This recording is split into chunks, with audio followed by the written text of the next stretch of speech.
Hi, welcome to my channel Human Learning. I am back with part 3 of the series of lectures that I will be conducting on machine learning, and today's video is about least square method. Okay, here's a note. If you haven't watched part 1 and part 2 of this series, then I would highly recommend you to first go and watch them because there are certain notations and explanations in those videos which will help you to have a better understanding of the content of this video. Links are provided in the description below. We have created our objective in the last video, that is to find the optimum values of the parameter a and b, that is the slope and the intercept of the line, such that our cost function or the total prediction error is minimized. This led us to a well-known concept in regression analysis called least square method. I will start this video by directly giving you the formulas which is obtained using least square method, and in the later section of this video we will see how to derive these formulas.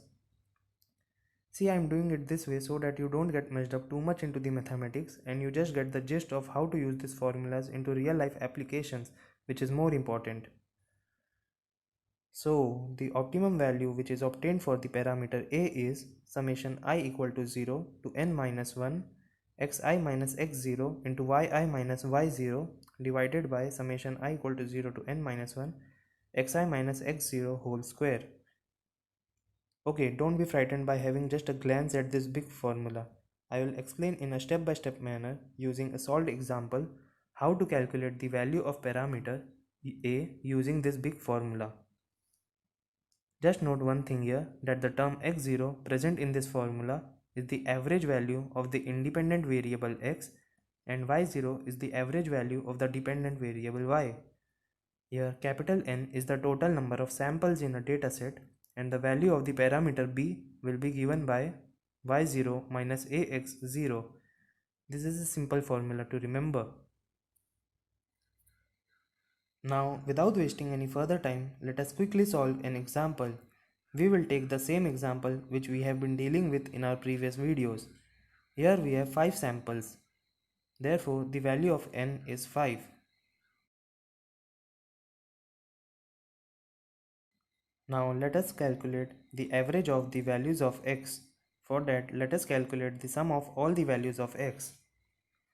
Just add all the values of the column of x so that we get the summation of all the values of xi's as 10.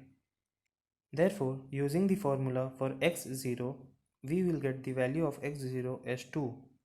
Similarly, we will just add up all the values of the column of y to get the value of summation of y as 20. And therefore we get the value of y0 as 20 upon 5, which is 4. Now here's the main part, that is calculating the value of the parameter a. For that, let us consider the very first term xi minus x0 as shown here. We will calculate the values of xi minus x0 by subtracting the values present in the column of x by x0. This is shown in the table. Now, according to the formula, we also need the values of xi minus x0 whole square as shown here. This is also presented in the table. Next, we need the value of yi minus y0 and we will calculate it similarly. This is also shown in the table. Finally, what we need in the numerator is the multiplication of xi minus x0 and yi minus y0, which we have already calculated.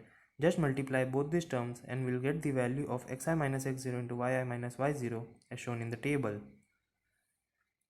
Once we have all these values, so first let us calculate the numerator, that is summation of xi minus x0 into yi minus y0. This can be calculated by adding all the values of the column of xi minus x0 into yi minus y0 as shown here. So we get this value as 9. Now let us calculate the denominator of the parameter a by adding all the values of the column of xi minus x0 whole square as shown here. So we get this value as 10. Therefore, we get the value of parameter a as 9 upon 10, which is 0.9. See how easily we have calculated the value of a using this big formula. Now once we have the value of a, the value of the parameter b can be calculated easily by using b equals y0 minus ax0. Therefore b equals 4 minus 0.9 into 2, that is 2.2. Thus, using least square method, we have found the equation of the predicted value y as y equals 0.9x plus 2.2. So now for all the nerds watching this video, we will derive the values of the parameter a and b as promised earlier. From our previous videos, we know that the value of the cost function is equal to half summation ei square, where the value of the residual ei is small yi minus capital Yi. Now just substitute the value of ei in the cost function so that the value of capital E becomes half summation of small yi minus capital Yi whole square. Now just substitute the value of small yi as a capital Xi plus b into this equation as shown. So we get the value of capital E as summation half axi plus b minus yi whole square.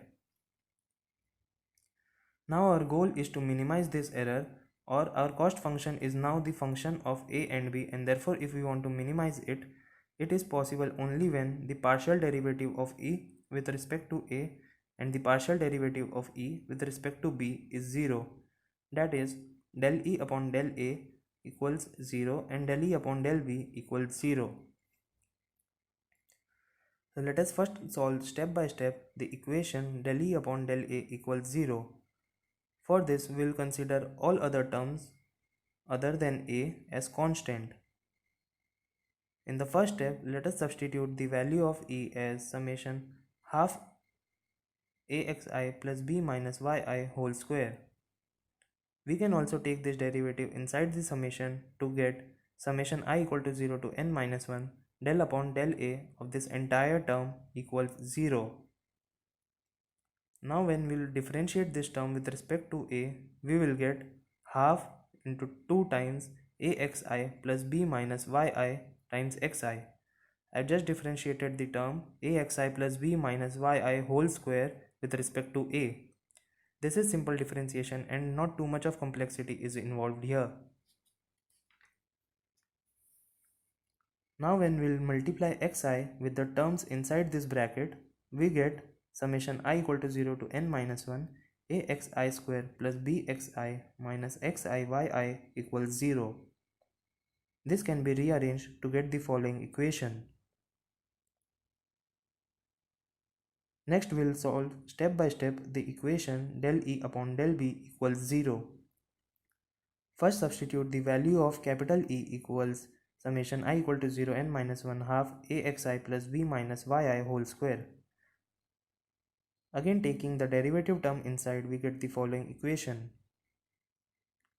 Now when we will differentiate this with respect to b, it is a simple differentiation. We will get summation I equal to 0 to n minus 1 half of 2 times axi plus b minus yi equal to 0.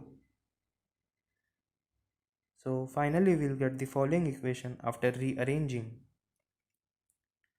Now as you can see, we have two equations and two variables which are unknown variables a and b. This system of equation can be solved easily to get the values of a and b. First we will take this equation. We know that the summation of I equal to 0 to n minus 1 of 1 is equal to 1 plus 1 plus 1 n minus 1 times is equal to n. So just substitute this value here and we get a summation I equal to 0 n minus 1 xi plus bn minus summation yi equal to 0. Now as we have defined earlier that let the value of x naught, which is the average of x, be summation xi upon n, and y naught, which is the average values of y, be equal to summation yi upon n. Thus we get the value of small b as capital Y0 minus a capital X0. Now finally let us substitute the value of b into this equation to get the big formula of a as we have shown before. So this is how you calculate the values of the parameter a and b using least square method. Okay, so that's it for this video. In the next video, I will introduce you with one of the most famous technique in regression analysis, which is multiple linear regression. So if you like this video, then do give a thumbs up and do share and subscribe to my channel so that I will be inspired to make more such videos in the future. Also, if you have any queries or suggestions, then do let me know in the comment section below. See you in the next video.